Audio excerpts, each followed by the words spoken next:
이라는 말씀 제목으로 우리 함께 좀 말씀을 나누려고 합니다. 여러분 성경에는요 많은 사람이 등장합니다. 여러분 뭐 다 잘 아시다시피 아브라함에서부터 이삭, 야곱 이렇게 유명한 사람들 뿐만 아니라 여러분 아마 이 이름을 들어보셨는지는 모르겠지만 여러분 혹시 성경에서 글레멘드라는 이름을 혹시 한 번이라도 또 보신 적이 있으신가요? 저는 예, 들어보셨나요, 장모님? 저는 예전에 신학교 다닐 때 처음으로 그 이름을 들어봤습니다. 성경에 글레멘드라는 사람이 있었다라는 걸 제가 처음으로 알았어요. 빌립보서 4장 3절에 보면 믿음의 사람들이라는 그 명목 아래에 생명책에 기록된 사람 중에 한 명이 바로 글레멘드라는 사람입니다. 근데 여러분 이 사람은요 우리가 그렇게 뭐 아브라함이나 야곱, 이삭처럼 그렇게 성경에 많이 나오지는 않아요. 성경에 딱 한 군데 나오는데 그게 어디냐면 빌립보서 4장 3절 딱 한 군데 나옵니다. 근데 놀라운 것은 하나님께서 그를 뭐라고 평가하시냐면 생명책에 이름이 기록된 사람이라고 평가를 하세요. 아브라함, 이삭, 야곱만 이름이 생명책에 있는 게 아니라 성경에는 단 한 번밖에 등장하지 않지만 하나님의 손에 붙들림 받아서 쓰임 받았던 사람이 글레멘드라는 사실을 제가 그때 깨달았어요. 이렇게 성경에는요 수많은 사람들이 나와요. 뭐 연구에 따르면 뭐 2,000몇 명이 등장한대요. 뭐 이름만 따져보면. 근데 여러분 이렇게 많은 이름이 등장하는 가운데 여러분이 혹시 좋아하는 인물이 있으신가요? 저는 사도 바울을 참 좋아합니다. 그리고 예전에도 참 좋아했습니다. 여러분 많은 사람들이 성경에서 좋아하는 인물을 꼽으라고 하면 꼽는 사람 중에 꼭 꼽히는 사람이 누구이냐? 아브라함, 야곱, 다윗, 그리고 어떤 사람은 제가 지금 말씀드렸던 사도 바울, 베드로 이렇게 많이들 얘기를 하죠. 여러분은 어떤 분들 존경하시고 좋아하십니까? 저는 사도 바울을 참 좋아하는데요. 많은 사람들도 사도 바울을 좋아합니다. 그런데 이유가 있어요. 왜 좋아하냐? 사도 바울은 참 보기에 참 멋있거든요. 회개도 아주 스펙타클하게 회개하고요. 믿을 때도 어떻게 믿냐 하면 대충대충 믿는 게 아니라 우리나라 말로 말하면 화끈하게 믿는 사람이었어요. 안 믿을 때도 화끈했지만 믿을 때도 화끈했던 사람이 사도 바울입니다. 여러분 얼마나 사도 바울이 대단한가 하면요. 사도 바울이 가지고 다니는 손수건만 가지고 병자에게 얹으면 그 병자가 그 자리에서 벌떡벌떡 일어나는 역사가 사도행전 19장에 나오고요. 그뿐만 아니라 병든 사람을 치료하는 건 기본이었고요. 귀신 들린 사람도 사도 바울을 만나면 그 자리에서 즉시 낫는 역사가 사도행전에 나옵니다. 그뿐이 아니죠. 기도하다가 하도 사도 바울의 사역을 방해하는 무당, 박수무당 엘루마라는 사람이 있었는데 그 엘루마한테 사도 바울이 가서 그 엘루마에게 말을 하자마자 그 엘루마가 눈이 머는 역사도 경험합니다. 안진뱅이도 일으켰고요. 설교 듣다가 떨어져서 죽은 유두고도 살리고요. 심지어는 배를 타고 가다가 무인도에 떨어졌을 때 그곳에서 뱀에게 물렸는데도 죽지 않았습니다.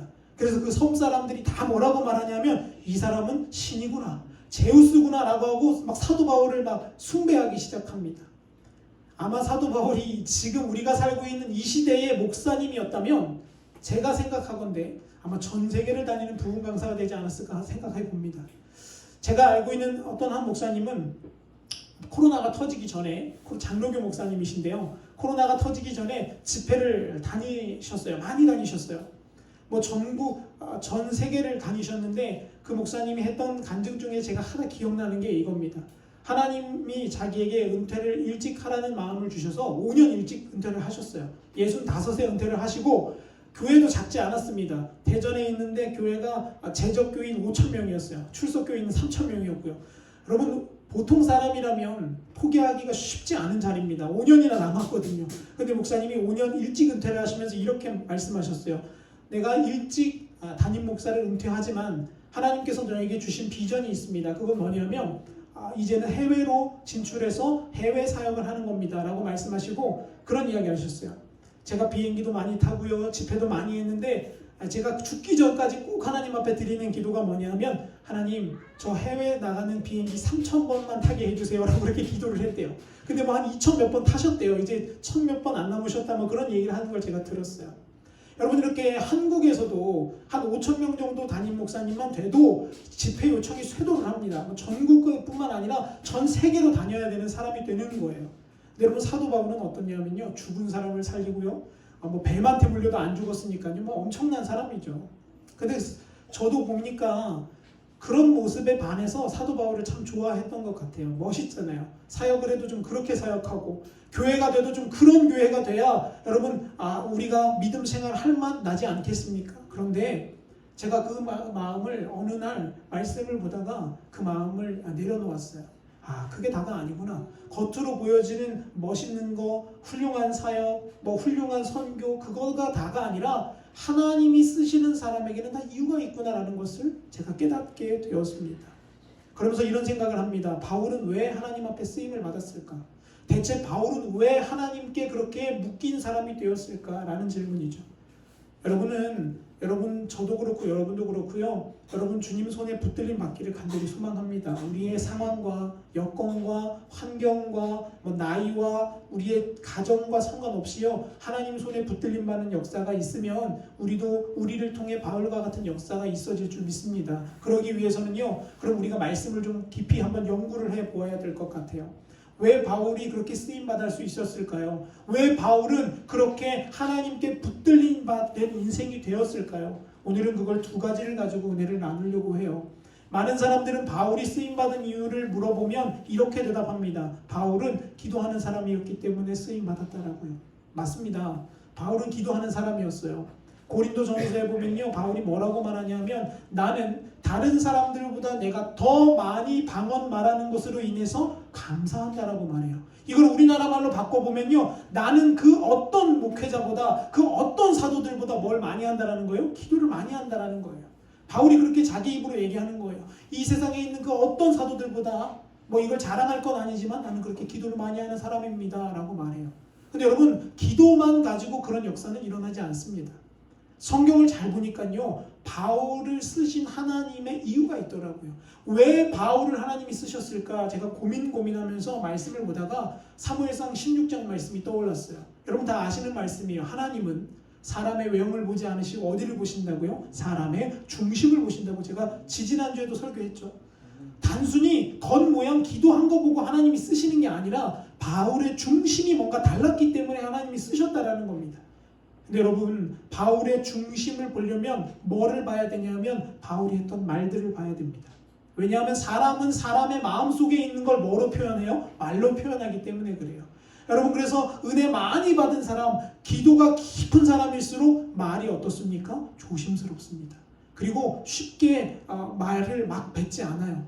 기도하는 사람이고 정말 하나님께 붙들린 사람이라면 침묵할 줄 아는 사람이 되는 거고요. 사람들의 마음을 헤아릴 줄 아는 사람이 된다는 거죠. 근데 여러분 바울도 이처럼 그의 말의 고백을 보면 우리가 바울이 왜 쓰임받았는지를 알 수 있어요. 바울이 했던 그 고백을 오늘 두 가지를 보면서 우리 함께 그 은혜를 나누려고 합니다. 하나님이 바울을 쓰신 첫 번째 이유는 뭐냐면 바울은요 날마다 모든 삶 속에서 양심을 따라서 살았던 사람이다라는 거죠. 여러분 사도행전 23장 1절에서 2절 말씀을 한번 제가 띄워드릴 테니까 우리 한번 같이 읽어보겠습니다. 사도행전 23장 1절과 2절 말씀을 앞에 띄워드릴 테니까 한번 읽어보겠습니다. 시작. 바울이 공회를 주목하여 이르되 여러분 형제들아 오늘까지 나는 범사의 양심을 따라 하나님을 섬겼노라 하거늘 대제사장 아나니아가 바울 곁에 서 있는 사람에게 그 입을 치라 명하니. 아멘.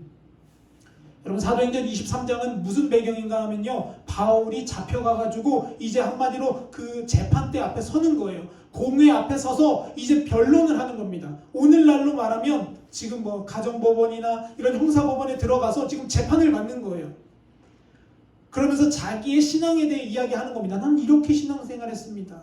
여러분 나는 이렇게 여태껏 사역을 했습니다 라고 말하는 겁니다. 어떻게 믿음을 지켰는지 어떻게 기도하며 어떻게 살아왔는지를 바울이 자신을 이제 대변하는 거예요. 근데 바울이 했던 말 중에 우리가 주목해 보아야 할 단어가 있어요. 그게 뭐냐면 나는 여태까지 모든 일상 동안에 뭐를 쫓아 살았다고요? 양심을 따라 살았다는 겁니다. 여러분 바울은 신앙생활 하는 동안 양심을 따라 행동했던 사람이라고 성경은 분명히 말하고 있어요. 믿음이 있다고 말하고 내 멋대로 행동하지 않았고요. 은사가 있다고 내 그 능력 자랑하지 않았습니다. 바울은 율법주의자에 속하지도 않았고요. 복음에 따라서 하나님이 주신 양심을 따라 하나님의 말씀 사역을 감당했다라는 겁니다. 근데 제가 저는 이제 전도사 때부터 사역을 해서 20살 때부터 사역을 했습니다. 지금 14년 차인데요. 제가 14년 동안 교회에서 이렇게 아이들과 그리고 성도님들을 만나면서 느낀 것 중에 하나가 뭐냐면, 믿음이 있다라고 말하는데도 불구하고 양심을 지키지 않는 사람이 너무나 많다는 거예요. 믿음이 있다라고, 나는 기도한다라고, 나는 직분자라고 말하는 사람인데 양심이 없는 사람이 너무 많아요. 한 예로 제가 예전에도 한번 예를 들었어요. 제가 한국의 유명한 기도원에 올라갈 일이 있어서 제가 한번 올라갔습니다. 저는 금식을 한 건 아니고요. 저는 이제 하루에 한 끼씩 식사를 사 먹으면서 이제 기도를 했어요. 근데 여러분, 그 기도원에 가면 다들 경험해 보셔서 아시겠지만 식사를 빨리 하러 가야지만 반찬을 넉넉하게 마음껏 풀 수 있어요. 사람이 워낙 많다 보니까, 요즘은 코로나 시대니까 뭐 식사가 안 돼서 그렇지만, 그러기 전에는 다들 그렇잖아요. 빨리 뛰어가서 줄 빨리 서서 먹어야지만 내가 원하는 반찬을 그래도 조금 더 편하게 먹을 수 있어요. 양보하다 보면 나중 가면은 어떤 일이 벌어지냐, 국 하나에 밥 하나만 들고 밥을 먹는 일들도 벌어졌습니다. 근데 제가 그렇게 예배 시간에 기도하고 은사를 받고 뒤집어지고, 뭐 옛날로 말하면 뭐 강대상, 뭐라 그러죠, 예배당을 뭐 몇 바퀴씩 굴러다니는 그런 권사님들이, 여러분 참 이상해요. 식사 시간만 되면 새치기를 그렇게 잘하세요. 남 앞에 가가지고 가방 먼저 던졌다, 네가 갔니 내가 갔니, 너 무슨 교회 출신이니, 뭐 직분이 뭐니, 막 삿대질을 하면서 싸웁니다. 여러분, 근데 사도 바울은 뭐라고 말하냐면, 예수 믿는 사람일수록 뭐를 따라 살아야 된다고요? 양심적인 사람이 되라는 거예요. 여러분, 물건을 팔 때도 똑같아요. 예수 믿는 사람이라면 양심적인 물건을 팔아야 된다라고 사도 바울은 그렇게 이야기하고 있다라는 거예요. 근데 여러분, 얼마나 많은 사람들이 양심을 버리고, 신앙 양심을 버리고 하나님을 믿는 믿음이라는 그 그림자 아래에서 내 멋대로 사는지 모르겠어요. 저 역시도 거기에서 예외일 수는 없습니다. 여러분, 근데 사도 바울은 평생토록 사역할 때에 양심적으로 사역했던 사람이에요. 그래서 헌금을 받을 때도요, 그 헌금 연고 받을 수 있었지만 사도 바울은 뭐라고 말하냐? 나는 이거 받지 않겠다. 대신 나는 직업을 갖고 그 직업으로 내가 벌어서 내 사역을 감당하겠다고 그렇게 선언하며 살았던 사람입니다. 근데 여러분, 요즘 보면요, 부끄럽지만 교회 내에서 참 양심적이지 않은 일들이 많이 벌어집니다. 얼마 전에 제가 뉴스를 봤는데, 인천의 모 교회예요. 장로교인데요. 모 교회 목사님이 성도들에게, 우리 150명 정도 되는 성도들이에요. 그 정도면 성전이 한 200석 정도 되면 충분하거든요. 150명에서 여유 50석 하고. 근데 목사님이 아니다, 우리는 성전을 옮겨야 된다 그래가지고, 여러분 집에 재산을 다 여러분 전세 있으면 다 빼가지고 그 전세금 낮춰서 여러분 헌금하세요. 우리 다 같이 더 큰 예배당으로 갑시다. 이렇게 해서 성도들이 물심양면으로 헌금을 했습니다. 듣기에 의하면 그렇게 해갖고 한 30억 가량의 헌금이 들어왔대요. 근데 여러분, 그렇게 됐으면 어떻게 해야 돼요? 목사가 말했으면 지켜야 되잖아요. 그럼 성전을 옮겨야 되잖아요. 큰 돛으로. 근데 여러분, 웃긴 건 더 작은 성전으로 옮겼다라는 거예요. 그러니까 성도들이 이제 이상함을 느낀 겁니다. 아니, 왜 우리 그렇게 헌금하라고 해서 헌금해서 우리 성전 더 큰 데로 가기로 했는데 왜 더 작은 곳으로 가냐? 알고 봤더니만 그 목사님께서 그 돈을 횡령해서 자기 아들, 딸, 20살밖에 안 된 아들, 딸들에게 인천 청라에 있는 신도시 아파트를 2채나 사줬대요. 그리고 본인은 김포에 있는 단독주택으로 이사를 해서 그곳에서 호식을 하며 살고 있었습니다. 여러분, 믿음 말하지만 비양심적인 사람이 너무 많아요. 믿음을 그렇게 강조하지만 하나님 앞에서 양심을 지키지 않는 사람이 너무나 많다는 겁니다. 근데 여러분, 성경은 뭐라고 말합니까? 바울은요, 양심적인 사람이었다라고 말하고 있어요. 사랑하는 가족교회 성도 여러분, 하나님은요, 우리의 중심을 보세요. 하나님은 우리의 마음 그 깊은 곳을 보신다라는 거예요. 그러면 여러분, 우리는 어떻게 행동해야 되냐? 기본이 뭘 따라서 살아요? 양심을 따라 사는 거예요.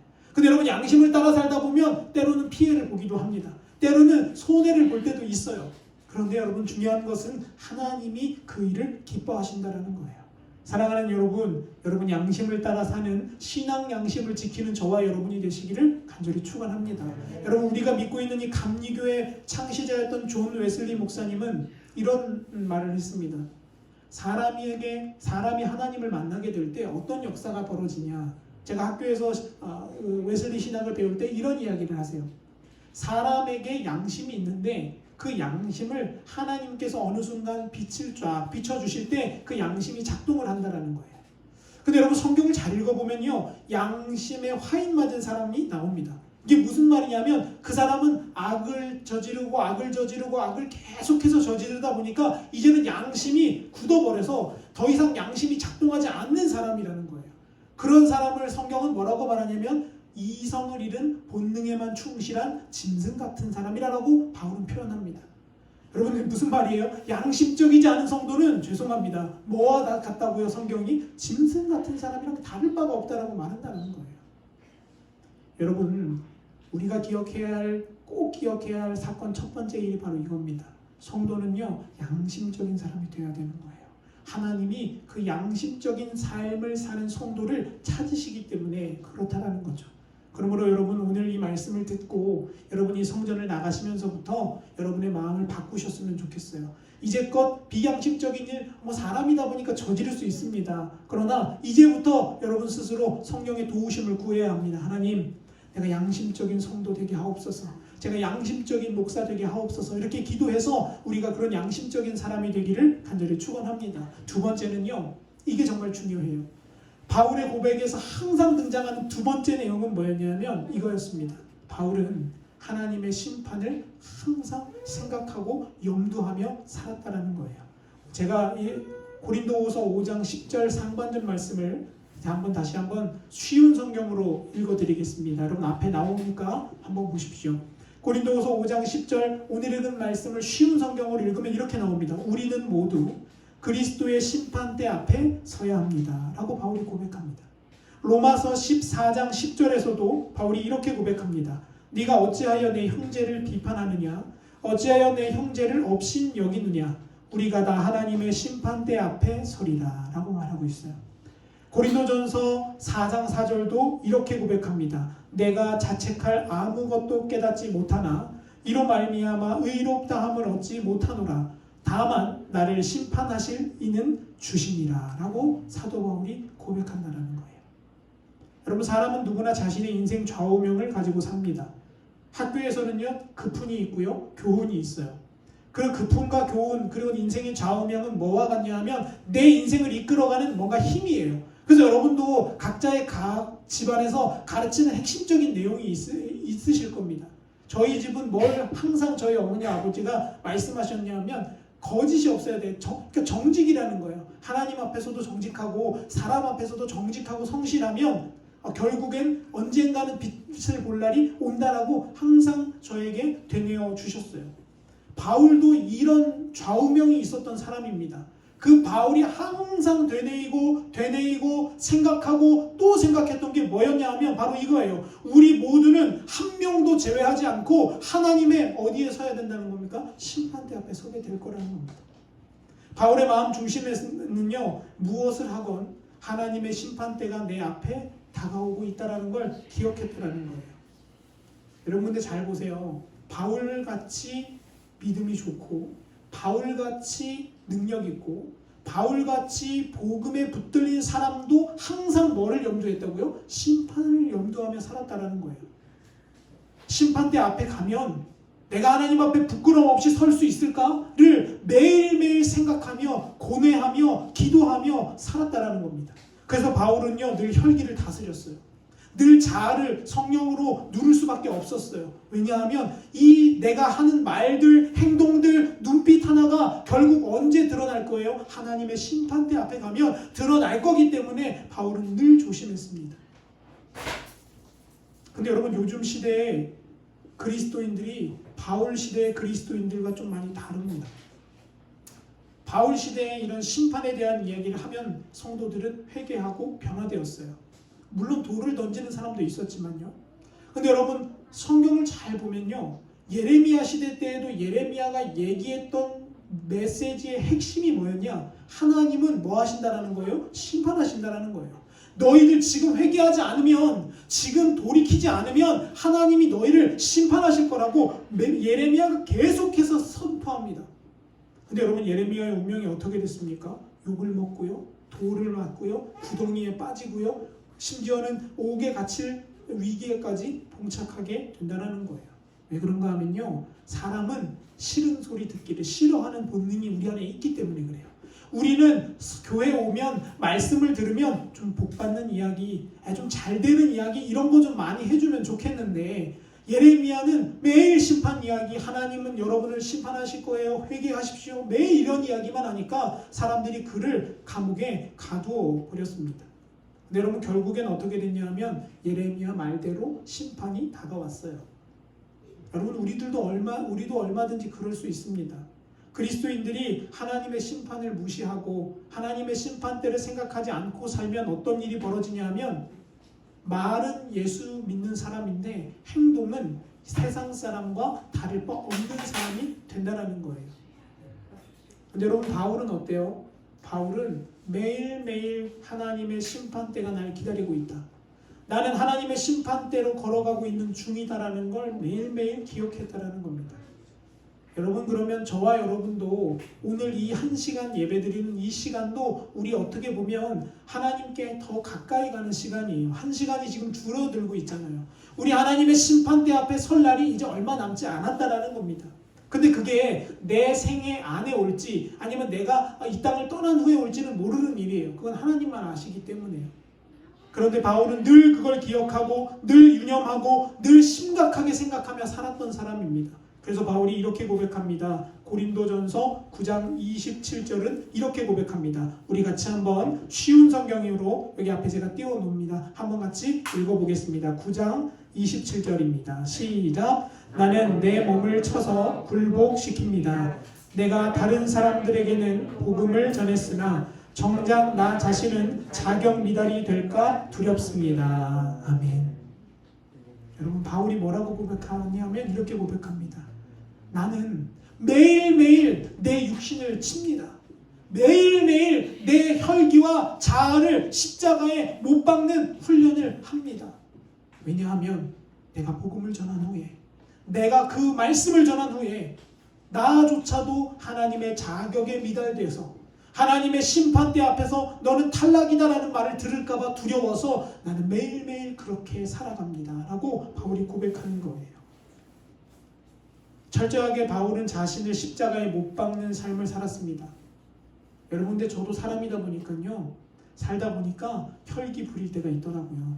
성질이 날 때가 있어요. 근데 그때마다 기억하는 건 뭐냐면, 그래, 하나님이 이제 곧 나를 그 심판대 앞에서 심판할 날이 오실 거야. 올 거야. 내 자아를 십자가에 못 박지 않으면 나 역시 하나님 앞에 자격 미달이 될 수 있어 라고 매일매일 고백하며 생각한다라는 겁니다. 여러분, 바울이 제일 무서워했던 건요, 돈이 없는 게 아니었어요. 가난한 게 아닙니다. 징계를 받고 육신이 고통에 빠지는 게 아니었습니다. 바울이 질병이 있었던 거 다들 아시죠? 기도 3번 했는데도 하나님이 안 돼 라고 말씀하셨어요. 바울은 그것 때문에 스트레스 받지 않았습니다. 바울이 진짜 중요하게 생각하며 살았던 건 뭐냐면, 하나님의 심판대 앞에서 내가 과연 부끄럽지 않은 사람이 될 수 있는가? 내가 정말 하나님 앞에 가서 하나님께 칭찬받을 만한 믿음이 될 수 있겠는가를 늘 고민하며 살았다는 겁니다.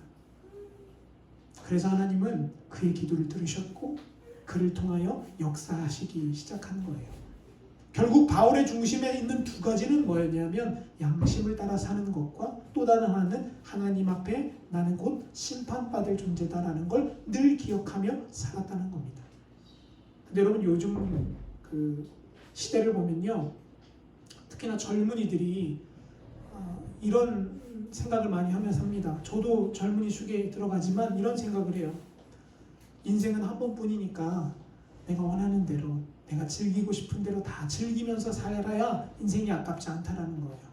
심지어 그래서 그렇게 살아가는 젊은이들을 뭐라고 부르냐면 욜로족이라고 불러요. 실제로 욜로족이라는 건 무슨 뜻인가 하면요, You only live once. 즉 무슨 말이냐, 너의 인생은 너에게 딱 한 번뿐이라는 거예요. 그러니까 어떻게 살으라는 거예요? 네 육신이 원하는 대로, 네 생각이 원하는 대로, 네가 하고 싶은 대로 하면서 살아야 후회가 없다라는 겁니다. 여러분, 이런 사람들은요, 뭐 하냐면 미래를 준비하지 않습니다. 그러면 언제만 살면 돼요? 그냥 오늘을 사는 거예요. 그냥 오늘 즐거우면 되고 오늘 재밌으면 되는 거예요. 뭐 미래에 대한 이야기, 뭐 우리 죽은 후의 이야기 이런 거 하면 젊은이들은 고리타분해합니다. 근데 여러분 이게 되게 위험한 일이에요. 이게 굉장히 위험한 일입니다. 여러분 우리가 죽을 날이 곧 다가오고 있다는 그 사실마저도 잊어버리게 하기 때문에 그래요. 여러분 1년을 살펴보면요. 우리가 살아가는 이 자연 세계는 하나님의 법칙을 담고 있습니다. 그래서 하나님의 말씀이 자연을 통해 고스란히 이루어지는 걸 우리는 볼 수 있어요. 예를 들어 이런 겁니다. 여러분 하나님이 모든 것을 다 만드신 후에 사람을 만드실 때 흙으로 만들었습니다. 그리고 여러분 사람을 죽은 후에 어디다 묻죠? 원래 땅에다 묻어서 요즘에야 뭐 화장을 하지만 예전에는 거의 다 땅에 묻었어요. 그러면 여러분 그곳을 몇십 년이 지나고 그곳을 딱 가보면 여러분 그곳에 사람이 있습니까? 없습니까? 없어요. 살이 다 흙이 되어 있어서 그냥 뼈만 앙상하게 남아 있습니다. 그래서 과학자들이 너무 궁금해서 한번 실험을 해봤어요. 사람의 세포를 떼어다가 흙과 비교를 한 거예요. 흙의 성분과 사람의 성분이 정말 똑같은가? 말씀이 정말 하나님이 말하는 성경이 진짜라면 흙이랑 사람이랑 일치해야 되는 겁니다. 예수 믿지 않는 사람들이 과학자들이 실험을 해요. 흙을 퍼다가 현미경으로 연구합니다. 뭐 칼슘이 얼마 들고 인이 얼마 들고 뭐 칼륨 뭐 나트륨 얼마 쭉쭉쭉 다 그 표로 쫙 정리를 해놨어요. 그리고 나서 사람 세포를 떼어다가 사람 세포를 또 연구합니다. 사람 세포 하나가 뭐 마그네슘 얼마 들고 칼슘 얼마 쭉쭉쭉 나열했어요. 그리고 그 두 표를 딱 겹쳐 놓았습니다. 여러분 근데 놀라운 사실은요. 두 표가 정확하게 똑같다라는 거예요. 이 말인즉슨 무슨 말입니까? 사람은 흙에서부터 온 게 과학적으로도 맞다라는 거예요. 여러분 하나님이 우리를 그렇게 지으셔서 우리를 그렇게 인도해 가시는 거예요.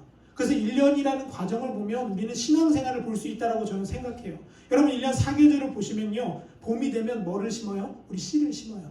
그럼 그 씨가 비도 맞고요. 해도 받고요. 때로는 여름에 수해도 받고 뭐 가을에 그런 마지막 곡식이 바람도 맞고 나면 결국 가을 거지하게 될 때가 되면 우리는 무엇을 거둬들이죠? 알곡을 거둬들이게 되는 거예요. 곡식으로 말하면 심판을 받는 거예요. 평가를 받는 겁니다. 그래서 거기서 쓸만한 것들은 분류해서 상품으로 팔고요. 쓸모없는 것들은 어떻게 하죠? 그냥 버려버리잖아요.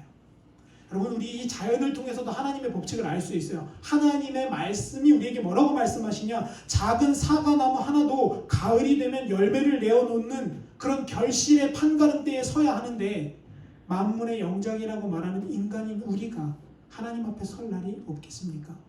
우리는 아마 당연히 하나님 앞에 서야 될 겁니다. 그리고 그 우리의 일생의 삶을 통해 만들어낸 열매들을 하나님께 보여드려야 할 때가 올 거라는 거예요. 여러분 우리 이것을 기억하는 저와 여러분이 되기를 간절히 소망합니다. 이 말씀 듣고 그냥 오늘 그렇대 이러고 끝나는 게 아니라 여러분 돌아가셔서 여러분의 삶에서 그래 우리 언젠간 하나님의 심판을 받게 될 거지. 내 말 하나 내 행동 하나가 하나님의 그 심판대의 잣대 앞에 분명히 평가름 나게 될 거지 라는 것을 생각하셨으면 좋겠어요. 여러분 바울은 심판 메시지를 계속해서 전해요. 끝까지 전합니다. 그래서 제가 가끔 심판에 대한 말씀 이런 하나님의 재앙에 대한 말씀을 전할 때 저도 사람이다 보니까 마음이 부담돼요. 성도님들이 거부하고 좀 싫어하시면 어떡할까. 근데 여러분 제가 바울을 보면서 힘을 얻어요. 바울은 항상 죽을 때까지 그 이야기를 했더라고요.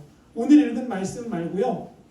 사도행전 24장 말씀을 가보면요. 24장 25절은 이렇게 우리에게 고백합니다. 제가 읽어드릴게요. 앞에 있습니다. 한번 보세요. 그러나 바울이 정의와 절제하는 일과 장차 임할 심판에 대해 이야기하자 벨릭스는 두려워하며 지금은 그만하고 가시오. 시간이 나면 다시 그대를 부르겠소라고 말했습니다. 쉬운 성경이에요. 쉬운 성경 사도행전 24장 25절을 보면 이런 이야기가 나와요.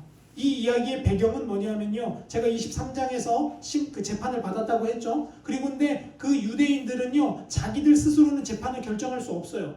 유대인은 반드시 누구의 결재를 받아야 되냐면 그 당시에 로마 통치자인 총독의 결재를 받아야지만 무언가 일을 할 수 있었습니다. 그러니까 유대인들은요 자기 스스로 사람을 죽일 수가 없는 거예요. 그래서 누구에게 그 문제를 들고 가냐 하면 벨릭스라는 우리로 말하면 지도자에게 그 문제를 들고 가는 거예요. 근데 여러분 놀라운 것은요 바울은 지금 자기 목숨이 왔다 갔다 하거든요. 지금 말 하나만 잘못하면 내일 사형입니다 이러면 그냥 그날로 사형을 당하는 사람입니다. 여러분이 만약에 그 자리에 계시다면 여러분 무슨 말을 할 것 같으세요? 제가 만약에 그 자리에 있다면 제가 생각을 해봤어요. 난 무슨 말을 할까? 근데 제가 한 가지가 딱 떠오르더라고요. 딱 한마디가 할 수 있을 것 같아요. 그게 뭐냐면 살려주세요. 이 말인 것 같아요. 살려주세요. 근데 여러분 바울은요. 살려주세요라고 한 게 아니라 거기서 뭐라고 말하냐면 벨릭스요. 내가 예수 믿는 즉 복음에 대해서 좀 이야기할 수 있는 시간을 주십시오. 여러분 대단하지 않습니까? 목이 지금 왔다 갔다 하는데 뭐를 전해요? 복음을 전하는 거예요. 예수님 믿는 거에 대해 벨릭스라는 이방인에게 이제 알려주기 시작하는 거예요. 근데 여러분 놀라운 것은요. 그 사도 바울이 전한 복음에는 총 3가지의 내용이 들어있습니다. 첫째는 뭐냐면 정의에 관련된 내용이 들어져 있었어요. 이렇게 나오잖아요. 그러나 바울이 정의와 두 번째는 뭐에 대한 이야기를 했어요? 절제하는 거에 대한 이야기를 꺼냈어요. 그리고 마지막 3번째에서 무슨 이야기를 꺼내냐면 장차 뭐가 온다고요? 심판이 다가오게 될 거라는 거예요. 바울이 자기의 목숨을 걸고 외쳤던 내용이 뭐냐면 심판이 온다라는 거예요. 하나님의 말씀의 심판이 당신 벨릭스에게도 곧 다가오게 될 거라는 거죠. 그러니까 여러분 벨릭스가 어떤 반응을 보여요? 지금은 그 말 듣기 싫으니까 무서우니까 그런 말 하지 말고 당신은 나가시오 라고 하고 바울을 밀어버립니다. 여러분 바울의 인생이 무엇에 의해 움직였는지 이제 좀 보이시나요? 바울이 그 마음에 품었던 중심의 핵심이 무엇인지 여러분 이제 영적인 눈으로 보여지십니까? 바울은 심판을 결코 잊지 않았습니다. 매일매일 내가 하나님의 심판을 받게 될 존재라는 걸 기억하고 또 기억하고 또 기억하며 살았다는 거죠. 그래서 겸손할 수 있었습니다. 그래서 기도할 수 있었던 거예요. 그래서 예배하는 자리에 결코 빠질 수가 없었던 겁니다. 왜냐하면 내가 예배를 놓치면, 내가 기도를 놓치면, 내가 말씀을 놓치면, 내가 주님과의 관계를 놓쳐버리면 주님 앞에 서는 그날 주님이 나를 어떻게 평가하실까? 주님이 나를 어떻게 보실까를 바울은 늘 두려워하며 살았다는 겁니다. 말씀을 정리하겠습니다. 여러분 그럼 제가 이쯤에서 여러분께 한번 질문을 드리고 싶습니다. 여러분은 하나님의 심판대 앞에 서실 준비가 되셨습니까? 여러분은 오늘 밤 하나님이 저와 여러분을 하나님께로 불러 가신다면 여러분은 그분의 심판대 앞에서 그분의 하나님의 평가 앞에서 여러분 설 준비가 되셨습니까? 여러분 결코 이것은 부담스러운 여러분의 질문을 드리고자 해서 하는 말이 아니라 성경이 말하는 진리입니다. 성경은 바울이 그걸 항상 이야기하고 다녔다라고 이야기하고 있다라는 거죠. 여러분 우리가 이것을 기억하면 경건망동하지 않을 수 있습니다. 믿음에서 떨어질 때도 다시 일어날 힘을 얻을 수 있게 되는 거예요. 여러분 저도 보면요. 목사지만 사람이기 때문에 때로는 영적으로 다운이 될 때가 있습니다. 때로는 정말 아무것도 하고 싶지 않을 때도 저에게도 찾아와요. 그런 날이. 여러분 그때 제가 늘 기억하는 건 뭐냐면 그래. 이 상태 이대로는 안 돼. 하나님이 나를 오늘 밤 부르시면 하나님이 오늘 너의 생명 이 땅에서 다 했다. 안 목사 이제 올라와라 라고 말씀하시면 내가 이 상태로 올라가면 어떡하지? 내가 주님 이 상태로 뵙게 되면 어떡하지? 라는 늘 고민을 하며 저의 다운된 영적인 상태를 끌어올리려고 노력해 봅니다. 여러분 우리는 이것을 늘 기억해야 해요. 이제 점점 더 어려워지는 시대입니다. 이제 점점 더 예배가 무너져가는 시대가 되었어요. 근데 여러분 이럴 때 우리가 더 기억해야 되는 것은 우리가 사람을 두려워할 게 아니라 우리의 모든 것을 통치하시고 다스리시는 하나님을 두려워할 줄 아는 저와 여러분이 되어야 한다는 겁니다. 여러분 오늘 설교 말씀 제목처럼 우리가 항상 기억해야 될 일은 2가지입니다. 첫째는요. 성도는 양심적인 사람이 되어야 된다는 거예요. 왜 그러냐면 하나님이 그것을 기뻐하시기 때문에 그래요. 2번째는요. 성도는 항상 매일매일 내가 하나님 앞에 서야 될 날이 다가오고 있음을 되뇌이고 또 고민하고 또 고뇌하는 사람이 되어야 한다는 겁니다. 여러분이 말씀을 여러분에게 선포되어졌을 때에 이 말씀이 여러분 안에 성령을 통해 다시 한번 해석되어 주시기를 축복합니다. 그래서 여러분 이 말씀이 여러분이 어려울 때 생각나셔야 돼요.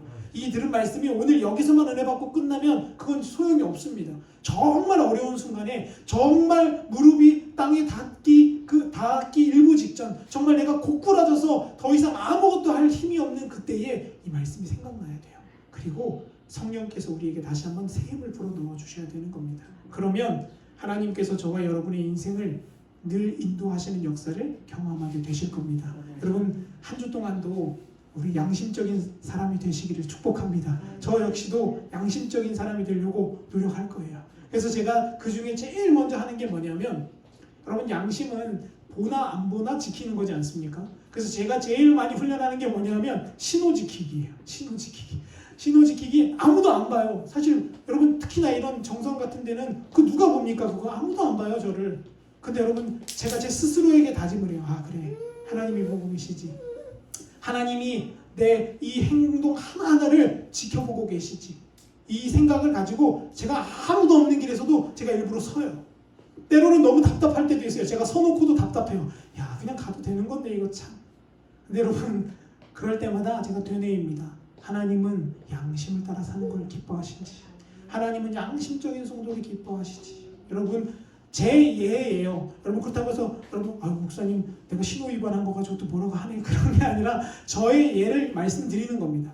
여러분도 이런 양심적인 성도가 되셔서 하나님이 기뻐하시는 인생, 하나님이 날마다 동행하시는 저와 여러분의 인생이 다 되시기를 간절히 축원합니다. 우리 함께 찬송하도록 하겠습니다. 주보 뒤에 있는